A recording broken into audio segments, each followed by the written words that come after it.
So you watch a lot of YouTube, huh? Yeah, a lot of UJs. What is it? Eugene's? No, yeah. Yeah, a lot of YouTube videos about stuff like that. Uh-huh. Yeah. It's pretty interesting, though. Like, what you can do with a computer and sound editing. Yeah. Yeah, we are very inexperienced. Everything that we've done, Luana's learned along the way, so... But you've been doing a good job, though. So, Mees, hello. Welcome back. Thank you. Good to be back. When was the last time you were here? Last year.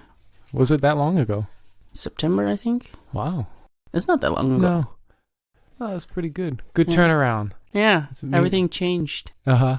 It's pretty good. And you're in Amsterdam still? Yeah. You grew up there? No, I'm from a small town near Amsterdam, like I would say an hour with public transport. Mm-hmm. So, yeah. But when you were like younger, would you go into the city Yeah, when I was often? 16, we used to go out in Amsterdam. It was all like super cool and fucking exciting. Everyone was older, so... Did you go down to like the red light district when I you were was younger? 16? Uh-huh. No way, dude. No, I'm way too awkward for that shit.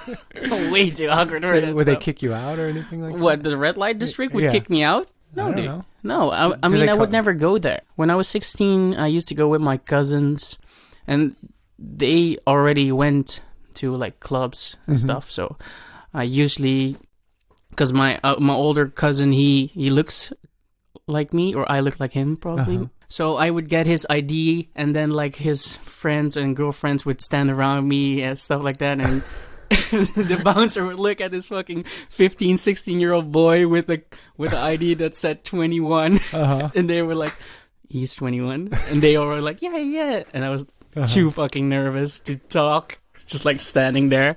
They were like, all right, I don't you think go they in. care. Yeah. It was funny. I had a friend that was a bouncer, and he got tattooed by me. And I was just sitting there talking. And then in the meantime, while we were talking, I just started checking IDs. But during that time, I never even looked at the dates. Yeah. I was just like, yep, you're good.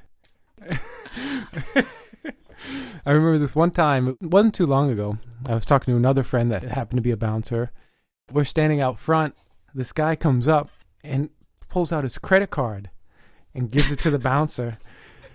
And my friend's like, I'm going to need your ID. And the guy looks at it, kind of like thinks for a second, and gives the card right back to him. Like, checks out. And my buddy's like, I'm going to give you one more time. The guy was so drunk. He was like, all right, man, you can't even come in here. He's like, why? Why? He's like, you can't even show me your ID. No, you can't reason with drunk people. No. It's so funny. I've seen a lot of videos of drunk people trying to get in clubs and like bouncers just like knocking them out. Oh, no. It's so nice to But they see. they get away with it. They get away with bouncers get close away to with a lot murder. of shit. Yeah, it's pretty interesting to see how much they can like do to a person. Yeah, I don't think they technically can, but They get away with it though, yeah. because most of the time they do it because you're fucking dick. Uh-huh. You know, Yeah, you have people it are coming. acting like a douchebag, trying to fight with a bouncer, which is, I don't know why you do that. That guy literally just throws out people for a living. There was this guy. But enough about bouncers. Let's talk about you. All right, let's bounce. It was interesting. We were hanging out last night, and you showed me this cool thing on YouTube about the guy restoring paintings. Yeah. What is it, Baumgartner? Yeah, I think so. Baumgartner restoration. That was super interesting to me. Yeah. Kind of a massage for your brain to watch. Yeah, it's like the ASMR videos, you know? I also watch this guy survival something on YouTube, and he just doesn't say anything. He's just building stuff Okay. in nature. He doesn't wear a shirt, just like pants, nothing else. Is this the Asian dude that was like building a swimming pool? No, he's Australian, I think, or okay. from New Zealand. Uh-huh. Like this guy he bought land probably, and he's just trying to recreate all these old techniques how to make fire. I have the same feeling with that restoration videos. It just calms you down, and it's really interesting, like how they do it. Yeah. And it's really interesting just to watch the whole process. And Yeah. half of the stuff that we were watching together, I was kind of like, no, don't do that, because he has a scalpel and fucking to this scratching paper. the painting. Like, Yeah, but at the end, it looks amazing. It looks beautiful.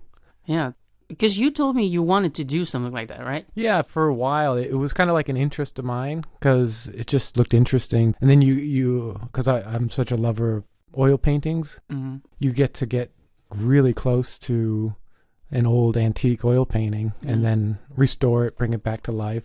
So that interests me. I don't know, it just seems like it would be fun, but after watching that guy, it seems very tedious. Yeah, because he doesn't even show everything. Mm-hmm. Yeah, it's a sped up version of the Of the what real probably deal. takes like months to do. Yeah, I think because he has to scratch off some paints, and then every time he has to have a consult with the owner of the painting to ask if it's okay to do it. Right. Most of the time they're pretty expensive, I guess, or like family heirlooms. Yeah. I would just imagine the clientele you would have for that type of work. Yeah. And, imagining what we have, to do with tattooing, where it's just like, oh, can you move this over a centimeter? You're like, why? It's not going to make any difference.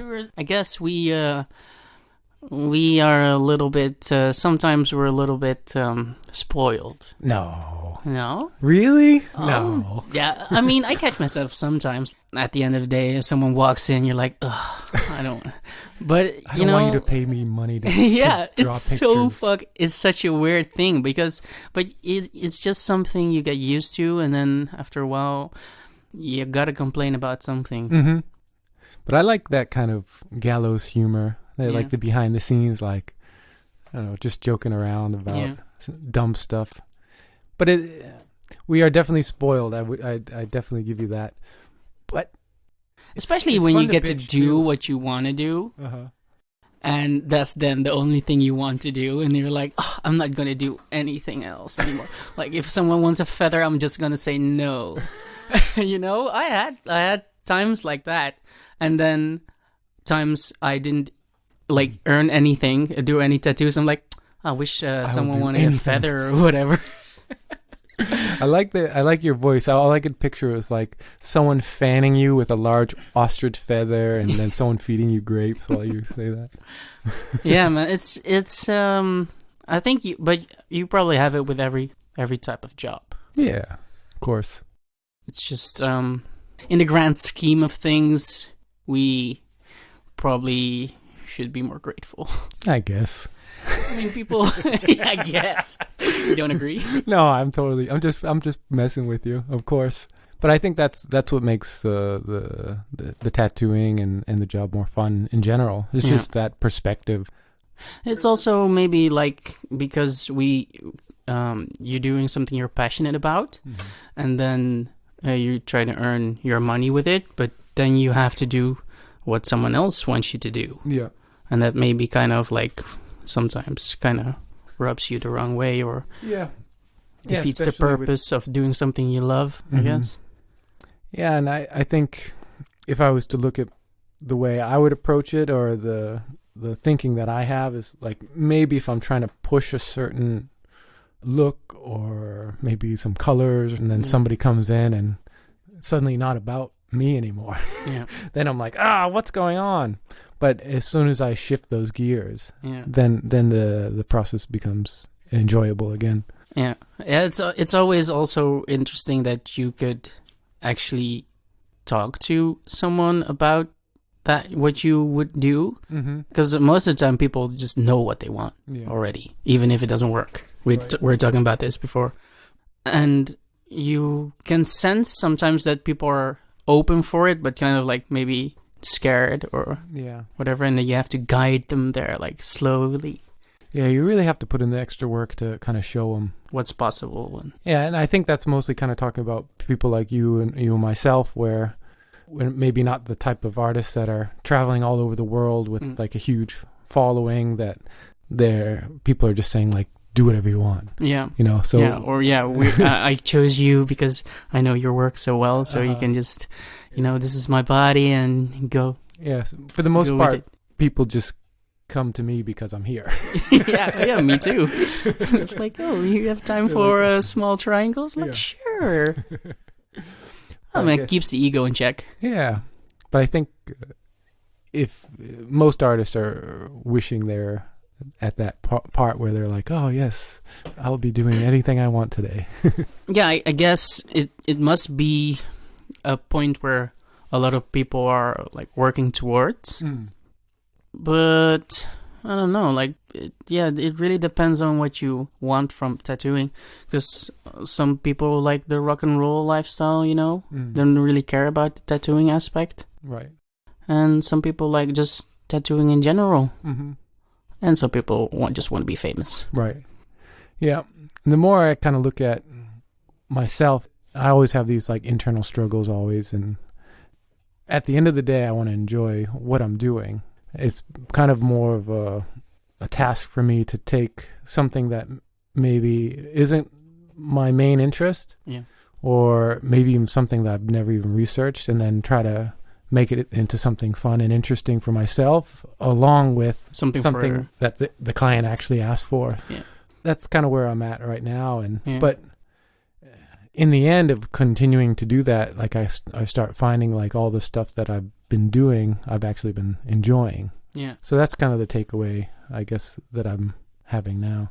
What I'm trying to do now is, like with every tattoo, is try to find something that I like. Mm-hmm. For example, if someone wants like the smallest fucking triangle or whatever, then I'd be like, I'm gonna make that fucking small triangle like sharp as hell. Yeah. Like single needle, go all out, you know, like the smallest needle you can possibly and just fucking try. Yeah. To make it perfect. Yeah. And that's where I get some juice from. Mm-hmm. No, I get the juices flowing. Yeah, because if you think of it like, oh, another one of these, then obviously you're not going to enjoy it. Yeah. That's cool. But, I mean, it seems, just by looking at your work on Instagram, it seems like you have been pushing your own style, or successfully been doing a lot of your own designs. Yeah, it's been going okay. I'm not complaining about it. Yeah, it's great. Yeah. And it's cool, like, it's kind of like a fine line, black and gray type of Japanese influence, but not totally Japanese. It's not totally Japanese, no. I just love Japanese culture and the art as well. Like ukiyo-e really interests me as well, and the shinhanga, all the older paintings and the newer, like the newish type of ukiyo-e. And it's always been an interest of me since I was young, because of Pokemon or Dragon Ball Z. You know, it's always been there, kind of. You've kind of gotten into that style through anime and like anime, manga, yeah. Because it did seem like there was more of an anime type of flair to it. Yeah, I didn't really watch too much of it growing up. The most I've watched was like Akira and I don't know, Vampire Hunter D, and just some of the classic. Yeah. But I've had some clients like Ghibli and stuff like that, Studio Ghibli movies. You haven't watched that? No way. So Brian. Over my head. Come on, Brian. How old are you? I'm old enough. Old enough to party? Old enough to want to go to sleep early. Old enough not to watch Studio Ghibli movies? It's for everyone. It's for young and old. Okay. Yeah, it's real good. Are they violent at all? If you want to. There are some like Japanese movies, like anime movies that are pretty violent. I'm not sure it's Studio Ghibli though. It's for kids. Yeah, it's for kids. Thank you, Bruno. But I kind of like that cyberpunk sci-fi type of look. Yeah, the Ghost in Shell. Yeah. That was I really liked. Yeah, I mean, off the top of my head, I can't really think of any in particular, but I like that look and that kind of feel. It's kind of grungy, and I feel like it's getting more and more popular as well. Yeah.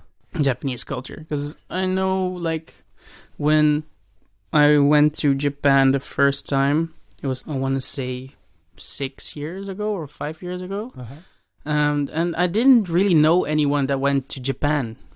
Of course they have, but I didn't know anyone. And in those 5 years, a lot of people are going to Japan again, and you see more people watching anime and talking about it openly or whatever. Mm-hmm. Used to be, well, it used to be kind of like a nerdy thing. It still is, but the nerd culture is taking over it. Everyone's playing video games. Bruno is like insane. He's 40 years old, and he's a better gamer than I am. It was funny. Luana and I were walking through New York, and we saw there was like a convention for anime. Yeah. And there was a huge line. Yeah, and I said to her, I was like, "Oh, let's go look at all these virgins." And then I walked up, and I was like, "Man, these are all really good-looking, fit people. What's wrong?" Yeah, Because when I was growing up, like you said, like it was all a bunch of nerds. And well, there's still like the stereotypical nerd type people that go there, of course. But you get a lot of those models who are interested in it as well, because they're also people. Yeah, of course. Just really pretty. Or whatever. I don't know what I you feel like. bad now. It's fine. My girlfriend's gonna like this. Yeah, but everyone just... gaming has been a thing. You can earn money from it. Streaming and stuff. Right. You just playing a game. People watch it. Crazy. Yeah, I think I was talking about this the other day. I was like, who watches other people play video games? That's me. Yeah. It's because I have a fucking, what's it called again? Like Apple MacBook Pro or something. You can't play games on that shit. Okay. It's too what slow. About this? No. Like the iPad? Yeah. You can probably play games on it, but not the games I want to play. Okay. It's too hard. All right. The 5-year-old plus would probably be my games. Like Tetris. Yeah. Or Snake. Yeah, that would be good. Yeah, you could probably download it. I was killer on Pitfall. What's Pitfall? Atari. Pitfall. Contra. That was Contra. my games. Yeah, you are old.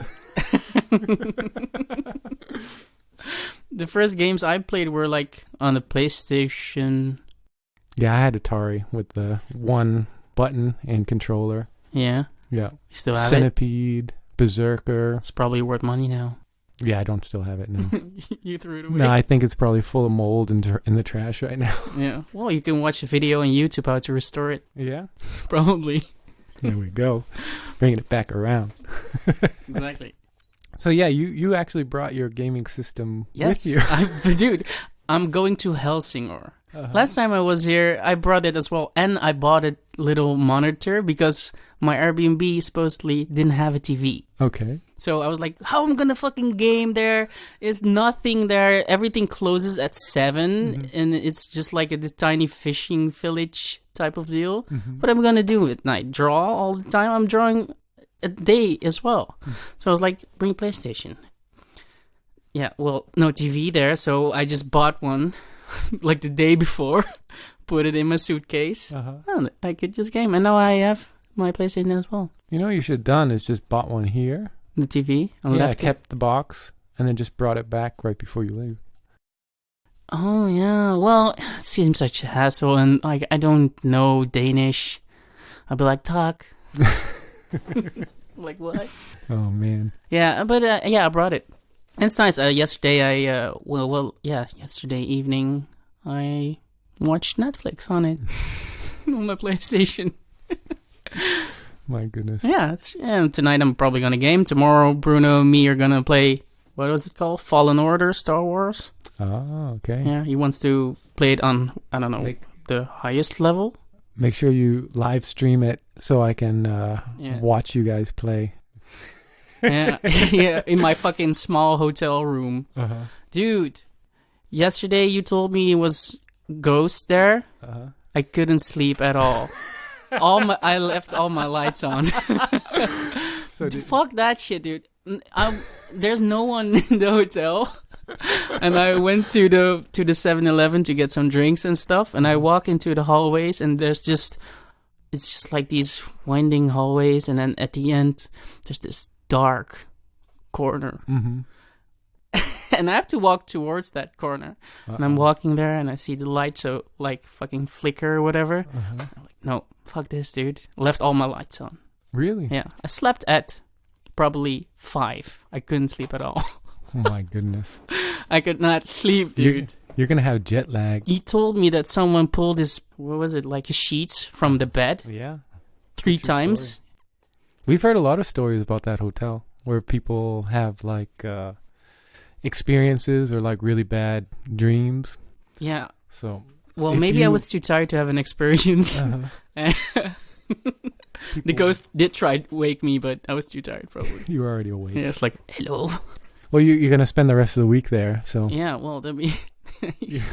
Well, we're going to see. Maybe tomorrow you'll see me like all shook, white as a paper.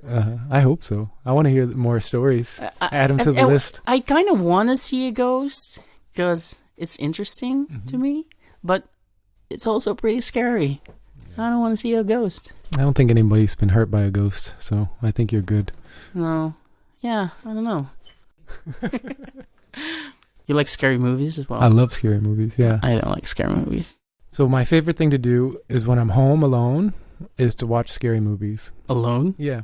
In the dark? Yeah. All right. Just to freak myself out. Yeah. So if like Luana goes to visit her family or leaves me home for the week, I pretty much just watch horror movies. Oh, really? Yeah. I never watch horror movies. No. It always freaks me out. Mm-hmm. I don't think they don't really scare me anymore. When I was younger, they did. I had an uncle who used to babysit me, and he used to terrorize me. I think when I was like 5 years old. Yeah. What did he do, dude? This is a safe place. You can tell us. When I was 5 years old, yeah, we used to have like a movie night or something, mm-hmm. and so he would watch The Exorcist. Oh, and so I watched The Exorcist with him, and that's fucked up, dude. And I'd be like, the scary part would come, and I'd be like, all right, I'm hiding my face, and I hide it in the pillow, and I'd be like, tell me when it's over, and he'd wait for the scariest moment, yeah, and he'd be like, all right, it's over, and I'd be like, ah. And I could even go to the bathroom by myself, like I had like fears that there's somebody gonna be looking back at me in the mirror. Yeah, dude, there's 2 mirrors pointing at me at my bed. In the hotel. I can't look. Just can't. It's always like the reflection of the window behind the curtains, because the curtains are weird. They are like bumpy or something. There's probably a ghost underneath them. Yeah, but it looks like someone's standing there, dude. I'll take a picture. It's fucking freaking me out every time I get into the room. It's like, and I just kick the curtain. It's like, all right. Probably more freaked out about someone being there, like not a ghost but a person, than a ghost. I think you're way more likely to get harmed from an actual person than a ghost. Yeah, I just put that in my mind now, so I'm gonna be freaked out as well. There was this funny meme they were talking about the ghost. Yeah, and it was saying like, oh, it's made out of energy, and in order to show itself to you, it would have to spend X amount of energy, and then it would be pretty much gone. Then in the end, it was just saying like, so it probably wouldn't waste its time to come and appear to you. Yeah, unless he gets energy from fear. Oh. You've been watching too many scary movies. Yeah, I think you're lying. I've been scary stories I can read. Sometimes it's interesting, like the No Sleep. I don't know if you know that. No, it's on Reddit. Okay. You have to read it or audio? It's reading. Okay. Yeah. It's just tiny, like small, scary stories. Mm-hmm. But some of them are really, really good. They freak you out. Yeah. We watched The Conjuring. Yeah. And then I found out later that it was supposedly inspired by an actual story. Yeah. And so I went on YouTube, and there was one of the women who were the children in that story, who wrote a book, and then she was on this podcast. The stuff that she was saying was pretty spooky. That was listening to her talk about it, if it's real or not. The way that she was explaining it sounded really intense. Yeah. But I just like that feeling of having that fright. Yeah. But I don't believe it at the same time. It's maybe I'm not scared of ghosts, but I've been watching documentaries about serial killers on Netflix. And that's pretty fucked up. That's pretty scary. I watched the Ted Bundy one. Oh, yeah. I think. The tapes one? Yeah. Oh, my God, dude. What the fuck? He's a maniac. Yeah, he's fucking crazy. He escaped twice. I know. It's amazing how much leeway they gave him back then. Yeah, now no way. Nobody would be able to do that now. When he was laughing with everyone in the court about it's such a weird situation. It probably would never happen again. No. But it's so surreal. Maybe it's just a testament to how trusting people were back then. Yeah, because they left their doors open as well, and people could, I don't know, hitchhike. Mm-hmm. That was a thing. Haven't seen a hitchhiker in a long time, but also I don't drive, so. No. With the train, someone hitchhiking, they're like, pick me up, bitch. That's scary. That's scary, yeah. The train stopping for a hitchhiker. Ooh, what? Do they even have a T-Pass? I don't know. But since you were last here, we'll just sidetrack completely. Yeah, just so throw no segue. These first 30 minutes did not happen. No. It was segue all, right into business. Yeah, to kind of loosen the tongue. Yes. And just to catch up, because we haven't really... really caught up since we last hung out, but a lot has changed because you actually moved shops. You started working with Marco and the crew. Marco at Serio and Rory Pickersgill and Brian Zamarian. Mm-hmm. Yeah, who's an Italian? Who is an Italian? Brian, yeah. You've never heard of I don't know where he's from, but myself. he curses a lot. I don't know which part. They said he's from a part where they curse a lot. You probably know. Yeah. Is it that famous for cursing? Yeah. That's such a weird thing. And drinking. Oh, yeah? Yeah. Wow. But anyways, he's really good at doing black and gray. Brian, yeah. But like realistic. Yeah, he does this realistic color as well, or what is it, like surrealistic type of mix? I don't know what you call it. Yeah, I'm not exactly sure. But if I'm not mistaken, he started around the same time you did? No. He was there already for a year, I think, before I got there. All right. Yeah. So it was pretty much right after September of last year that you started. I started at Blue Blood at the end of November. Mm-hmm. I already knew Rory just from hanging out, having drinks, and I met Marco that way as well. Mm-hmm. But we talked a bit, but he was there with some other tattooers as well. So, yeah. And it's cool because 3 out of the 4 you guys do sort of a Japanese style in a way, but all approach it in different ways completely. And so that's kind of cool. It gives me a bit more to leech off on, kind of. Yeah, they give me that good Japanese energy that I wanted, because I didn't get that at the old shop because no one did Japanese. Right. And I'm not saying I'm doing Japanese, but I get inspired by it. Yeah. So it's really cool to see them paint and draw, and I'm learning a lot. Mm-hmm. It's crazy. And you guys have a paint night similar to what we do here? Yeah, on Thursdays we have paint nights. Sometimes these couple of weeks it's been a little bit. Everyone's been sick. Yeah, life happens. Yeah. But the thing that we do here is not everybody can make it, but at least there's somebody here that's gonna stay and keep the door open. Yeah. And that's what kind of keeps it going, and you get a little time to just chill and bullshit with the guys and be productive at the same time. Yeah. You guys been experimenting a lot?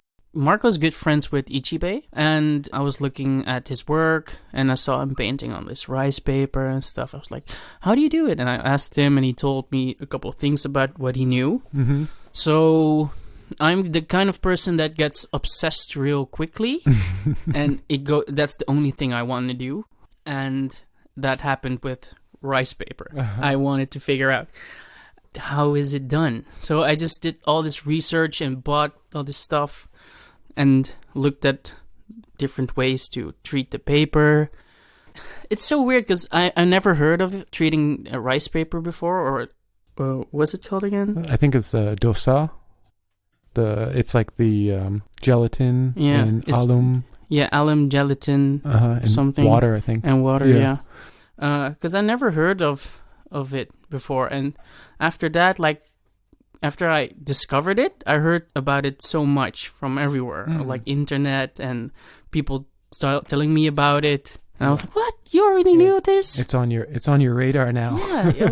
Why? It took me so long, but it's really interesting to figure out how to paint on different mediums. Yeah. From what I seen. I don't have much experience with at all. Actually, I've never tried. I just work off of cotton rag paper. Like the arches. Yeah, the arches. I like that the most so far, and you see a lot of people working on it, so it starts to make you think like, oh, why am I not a good artist, and why am I not doing that? and now I'm just like, I don't want to start anything new, and just. I think it's kind of you're trying to push something in yourself to try something new, and maybe get out of the comfort zone. I think that was the thing for me. What I wanted to do with rice paper is try to recreate the style of ukiyo-e paintings. Right. But they were done with woodblock prints. So, how do you do that? So that was what I was trying to figure out. And there were some paintings by like older Japanese artists who were not woodblock, but it's so rare to find them. Yeah, I think Hokusai, at the end of his career, he didn't do woodblock anymore. He just did painting and was just focusing on that. Have you ever tried carving wood or anything like that? I haven't. No. I've seen a few artists, like tattoo artists, who from wood or from the rubber from wood, stuff? Well, both. But like, there's a couple artists. There's one guy, I think he's from Holland as well. His name's like Jan Willem? I think so, yeah. And he was doing... He did this tattoo. Oh, yeah? Yeah. Sweet. Yeah. So I seen him online, and he started on the rubber. Yeah, quite recently was doing stuff on wood, isn't it? It's so hard, like wood. I watch some videos by David Bull. I don't know if you know him. No. He's a woodblock like artist, but he's American. Okay. And he lives in Japan, in Asakusa, I think.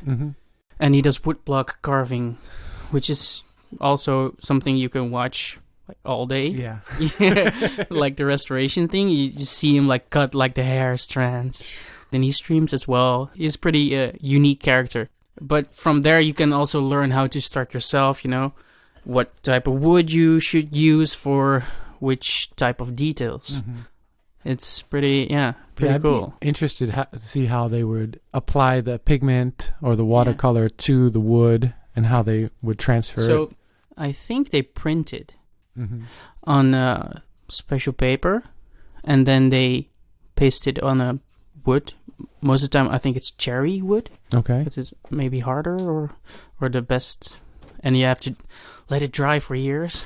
Really? Because otherwise it cracks or bends or like distorts after you've carved it, and then all the other blocks are like out of place or stuff. Because they shrink it different. Yeah. And then they put this Japanese tissue paper over it, I think, which they just scratch off, and then you're left with the imprint on the block. Okay. And then they carve that out. It's like a tattoo. Okay. So that's for actually transferring the image to it. Yeah. No, but what I was thinking, like, for the actual application of the pigments to the paper from the wood, like, is it for like a wet paper? So, they moisten all the papers and they keep it in like this plastic bag to keep it moist. And it has to be like the same level of moistness throughout the whole paper. Yeah. And then they have a little brush where they apply pigment on with this rice paste to maybe make it more smooth, and then they rub it on the block. Right. And the block is like face up on the table, and they have these registration marks in the corner, which correspond with every block where you put your paper. Sure.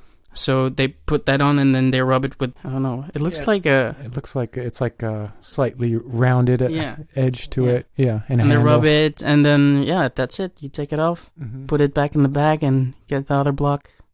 And then put the different colors. Yeah, different colors and different areas. Yeah. How to make a fade.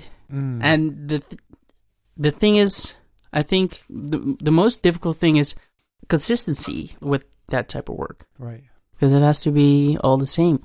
Yeah, and I haven't really seen anybody nowadays. I'm sure there's somebody that's really good and proficient with it, but in tattooing? No, not in tattooing, but just in general. But the most of the stuff that I see, like modern woodblock printing, it's kind of, it's not as technical, or interesting as what they did back in the I think 17, 1800s. a lot of the knowledge has been lost as well, because of all it's Japanese. Mm-hmm. They're all like super proud of what they do, and they don't share. Mm.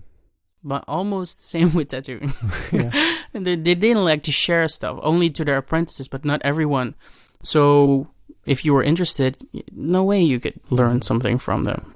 You're too much of an outsider. And then they die. Mm-hmm. Yeah, where's the knowledge now? Right. You can only guess. Damn. Yeah. I'm sad. Yeah, I wonder how You just much made me in sad. tattooing has been lost because people didn't want to share.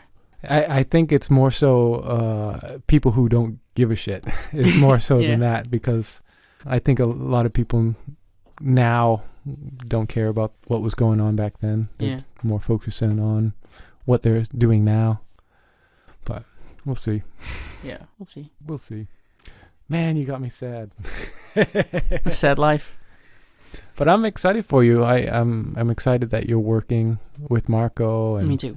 he's been on the podcast before, and Yeah. I always look up to him and his work, and it's good that you're there. And It's so cool to see him draw. mm, Yeah, maybe it looks weird. I'm like a goldfish sometimes.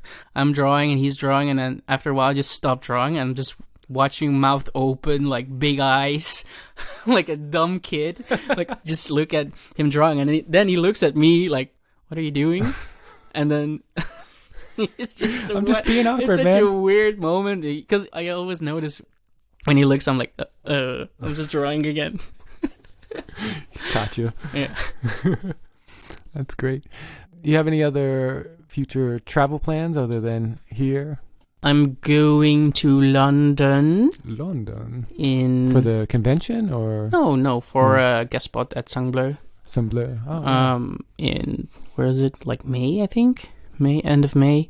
Yeah, I'm not really planning on a lot of guest spots.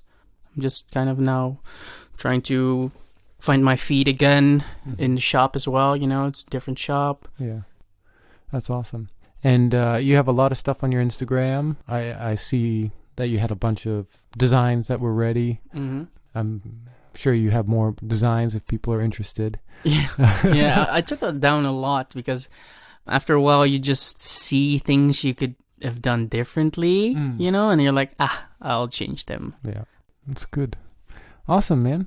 Well, I appreciate you taking the time and hanging out with me. Yeah, I appreciate the invite. All right, my friend. Let me just get your Instagram information on here, so in case people want to follow you. So it's Meester, Mm-hmm. Meesttr. Okay. Wonderful. Thank you. Thank you very much. Thank you for having me.